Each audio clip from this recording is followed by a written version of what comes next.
বাঙালি খানায় সবাইকে স্বাগত জানাই। আপনারা তো অনেকভাবে দেশি মাছ রান্না করে খেয়েছেন। একবার আমার মতন করে সহজ পদ্ধতিতে আপনিও শিখে নিতে পারবেন ছোট ছোট টিপস সহ। তবে খেতে কিন্তু খুবই সুস্বাদু হয়েছিল। আজকে আমি এখানে কিভাবে দেশি মাছের পাতলা ঝোল রান্না করব, চলুন সেটা একবার দেখে নেওয়া যাক ভিডিওর মাধ্যমে।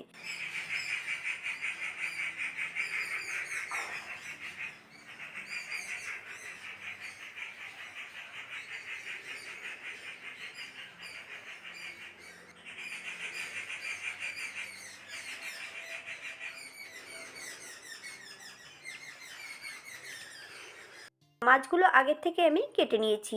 এই পর্যায়ে আমি মাছগুলোকে বেশ পরিষ্কার করে ধুয়ে নেব। এতটা মাছ আমি রান্না করব না, অর্ধেকটা মাছ রান্না করব। আজকে রান্না করব সম্পূর্ণ দেশি মাছ।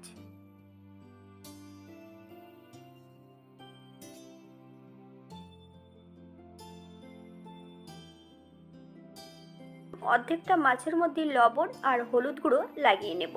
বেশ কিছুটা বেগুন, আপনারা যদি পছন্দ করেন তাহলে পরিমাণে বাড়িয়ে দিতে পারেন। একটা আলু লম্বা লম্বা করে ফালি দিয়ে কেটে নিয়েছি।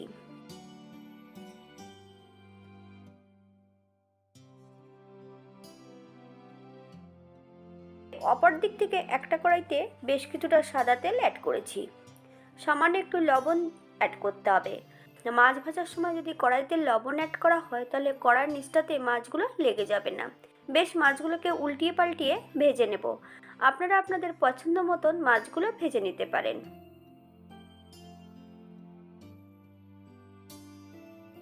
বাঙালি রান্না ঘরোয়া উপকরণ দিয়ে। আপনাদের যদি রান্নাগুলো পছন্দ হয় তাহলে চ্যানেলটি সাবস্ক্রাইব করে দিয়ে পাশে থাকবেন। পাশে থাকা বেলটি বাজিয়ে দেবেন, নইলে নিত্য নতুন রান্নার নোটিফিকেশন পাবেন না।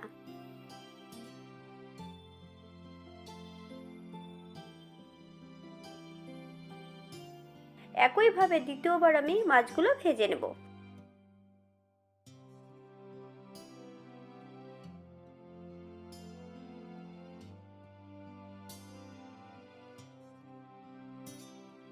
এই পর্যায়ে সম্পূর্ণ মাছগুলো ভাজা হয়ে গেছে, তেল থেকে তুলে নিতে হবে।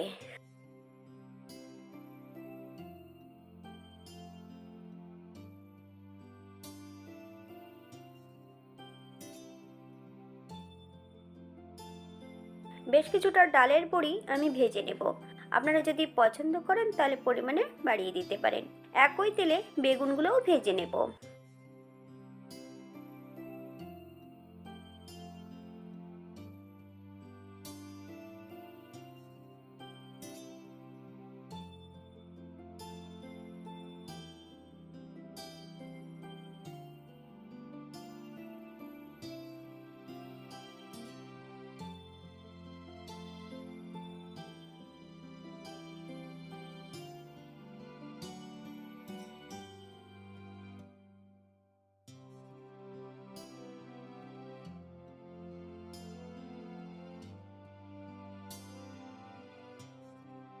অপর একটা কড়াইতে 1 চামচ সর্ষের তেল অ্যাড করব। তেল গরম হওয়া পর্যন্ত অপেক্ষা করতে হবে। ফোড়নে রেখেছি কালো জিরে আর রাঁধুনি। ফোড়ন থেকে সুগন্ধ বেরোলে সম্পূর্ণ কেটে রাখা আলুগুলো অ্যাড করতে হবে। বেশ কিছুটা কাঁচা লঙ্কা, মিডিয়াম সাইজের একটা টমেটোর অর্ধেক। বেশ নেড়ে চেড়ে বেশ ভালো করে ভেজে নিতে হবে।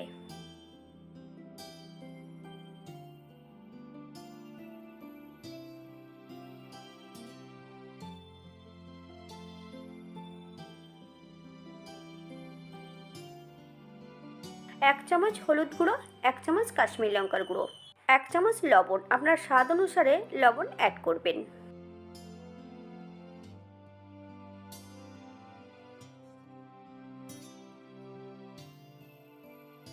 এই পর্যায়ে গ্রেভির জন্য 2 কাপ গরম জল অ্যাড করব। আপনাদের যতটা গ্রেভির প্রয়োজন আপনারা ততটা জল অ্যাড করতে পারেন। হালকা হাতে নেড়ে চেড়ে মিশিয়ে দিতে হবে।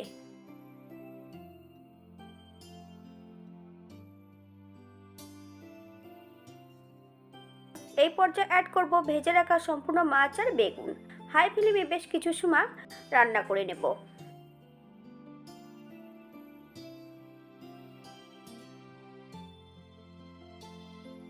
7 থেকে 8 মিনিটের মতন ঢাকা দিয়ে রেখে দেব।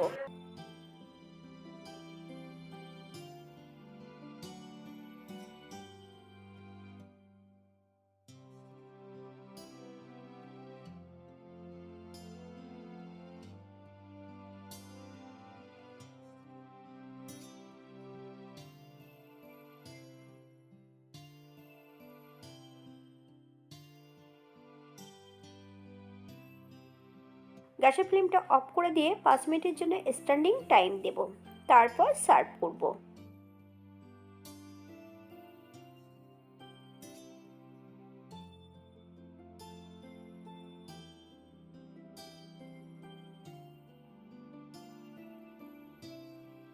এটা দেখতে যেমন ভারী সুন্দর হয়েছে, এটা গরম ভাতে খেতে কিন্তু অসম্ভব ভালো। একই পদ্ধতিতে আপনার বাড়িতে একবার বানিয়ে নেবেন। আপনারা যদি ধনেপাতা কুচি অথবা পেঁয়াজ রসুন পছন্দ করেন তাহলে অ্যাড করতে পারেন।